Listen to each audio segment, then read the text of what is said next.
Je suis assise sur mon siège. J'ai devant moi 8 heures de trajet, 8 heures d'attente. Je me fonds dans la masse. Nous avons tous une destination similaire et pourtant, nous nous différons tous les uns des autres. Ce vol représente une préparation à un moment de ma vie qui se distinguera des autres. Je pense aux gens qui m'entourent et je me demande ce que eux s'apprêtent à vivre. Peut-être qu'ils rentrent chez eux. D'une certaine façon, je m'apprête également à rentrer chez moi. Ici, je ne connais personne et personne ne me connaît. Et pourtant, nous passons 8 heures les uns avec les autres.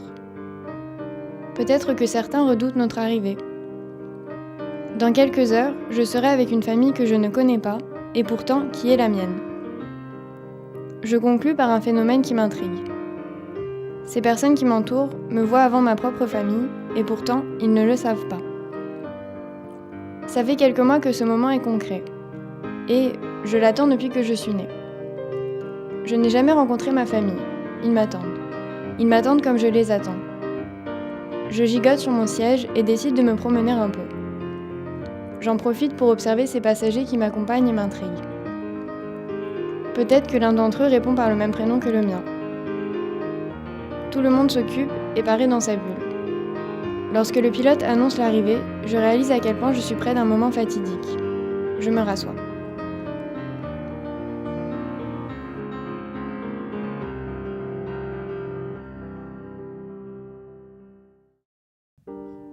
J'ai décidé de raconter cette histoire parce qu'elle est donnée par le camp des perdants. Et comme seuls les vainqueurs déterminent les gentils et les méchants, j'espère vous montrer que rien n'est complètement blanc ni complètement noir. Lorsque mon père m'a raconté, j'ai tout de suite pensé qu'en faire un film serait génial. Ce ne sera probablement jamais le cas, donc je vous en parle maintenant, avant qu'elle ne tombe dans l'oubli. Horst Schnitzler est né à Hambourg en 1921. Alors qu'il n'avait que 19 ans, il est mobilisé pour aller se battre sur le front de l'Est, où il participe à la bataille de Stalingrad. Vers la fin du siège de la ville, il manifeste les premiers symptômes du tétanos, et son capitaine, un anti-nazi résolu, insiste pour le renvoyer par avion en Allemagne. Après la guerre, il deviendra comme un père de substitution pour le jeune garçon. Après une longue convalescence, Horst est envoyé en occupation en France. Il sera blessé en juin 1944 dans un combat contre le maquis. Il sera ensuite soigné et gardé par la résistance pendant le reste de la guerre dans une ferme.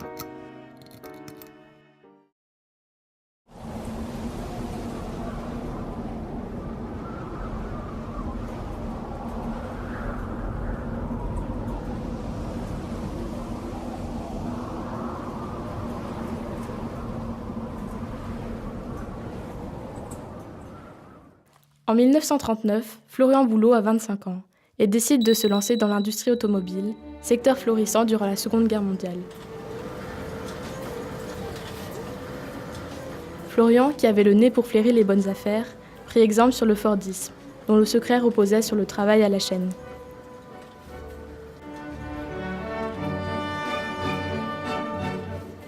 Peu à peu, Florian accumule de l'argent et s'enrichit.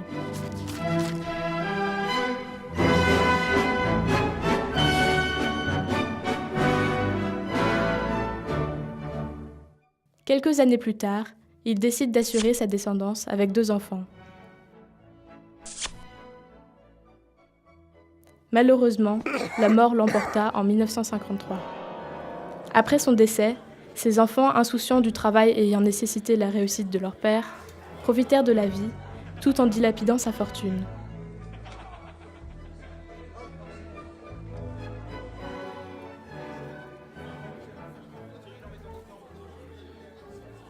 Leur mère, vieille et impuissante devant les dépenses astronomiques qu'engendraient leurs jeux et l'alcool, fut contrainte de vendre la maison pour rembourser leurs dettes.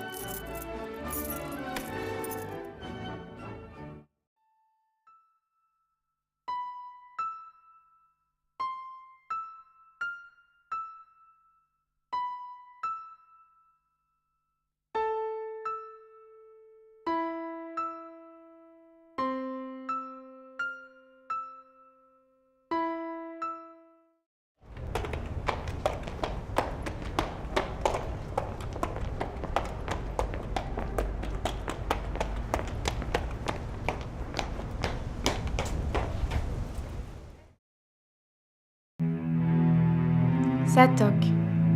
Ça toque à la porte. Tout le monde s'est tu. Comme à son habitude, maman est allée ouvrir la porte. Mais cette fois-là, c'est différent. Elle nous lance un dernier regard trahissant une crainte. Elle ouvre la porte. Ils étaient là, 2 soldats. 2 soldats arborant fièrement leur uniforme nazi. 2 SS étaient sur notre palier. Connaissant le contexte actuel, les lois de Nuremberg tout juste mises en place et n'étant pas d'origine juive, je me suis dit que ces soldats venaient simplement prendre des renseignements. Je me suis trompée. Un des SS, le plus âgé, demanda s'il était bien chez les Descamps. Lorsque j'entends notre nom de famille, je me raidis. Il venait bien pour nous. Le second demanda alors si Charles Descamps était là. L'appel de mon père résonna dans mon corps, dans mon esprit, et me glaça les veines. Ma mère répondit dans le plus grand des calmes. Oui. Mon père se leva et se dirigea vers la porte. Étendit ses mains avant même d'attendre les ordres des SS. Je ne comprenais plus. J'étais perdue, j'étais dépassée par cette situation plus qu'incompréhensible. Mais du haut de mes 14 ans, il m'était impossible d'agir. Les soldats SS, à la vue des mains tendues de mon père, eurent un sourire amusé et le menottèrent. Je suis choquée par la simplicité de l'arrestation. Mon incompréhension est la plus totale. Je n'ai pas le temps de paniquer tellement ma stupeur est grande. Maman, voyant mon état, m'expliqua. Papa était dans la résistance contre l'Empire nazi depuis 2 ans après les crimes et la discrimination de plus en plus présente contre les Juifs. Mon père a décidé d'agir et de se battre contre la montée d'Hitler. Mon père, cet inconnu, menait un combat remarquable et personne ne le reconnaîtrait jamais. Mon père fut exécuté pour résistance active à Auschwitz le 14 mars 1943. C'est mon père, c'est mon héros.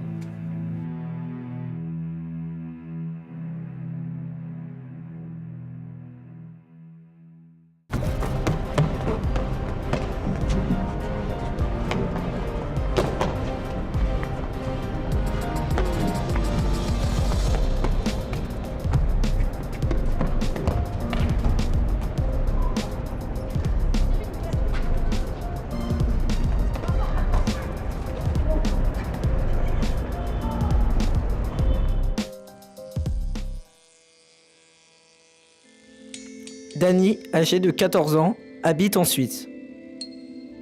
Il a quelques problèmes de croissance. Certaines personnes osent se moquer de lui sur son poids faible.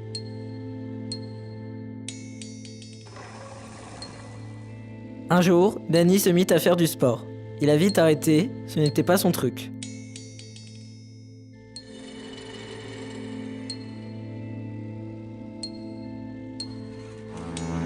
Il a préféré faire des vidéos sur YouTube.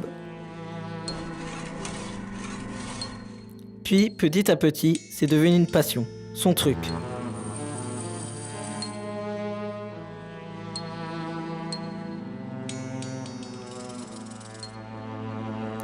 Il a prouvé aux autres que lui aussi a des qualités et des défauts, comme tout le monde.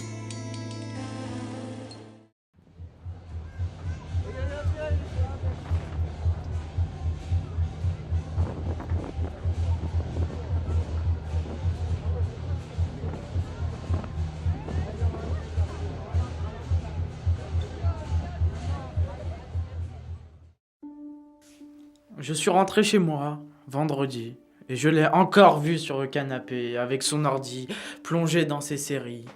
Ah, les séries, perte de temps inutile qui ne sert qu'à donner des envies de voyage à ma fille.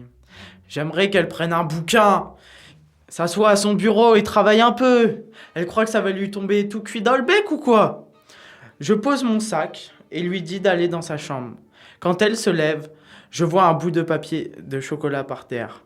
Encore de la bouffe. Bientôt, elle sera obèse avec des problèmes de santé et se sentira mal et se sentira encore plus seule que maintenant.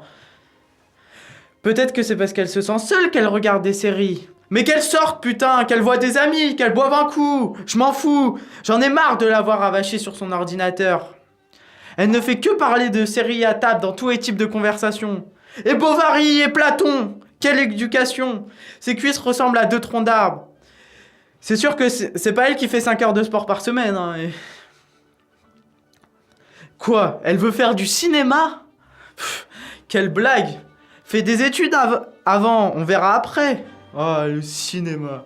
Montage en plus. Et elle va travailler comment?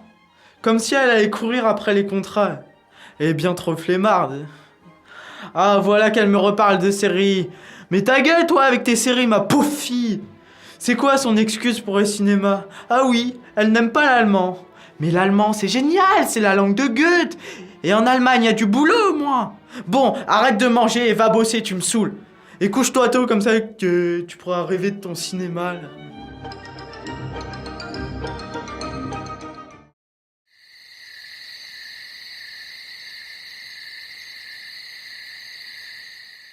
On devait partir le dimanche soir pour étudier la faune et la flore du midi.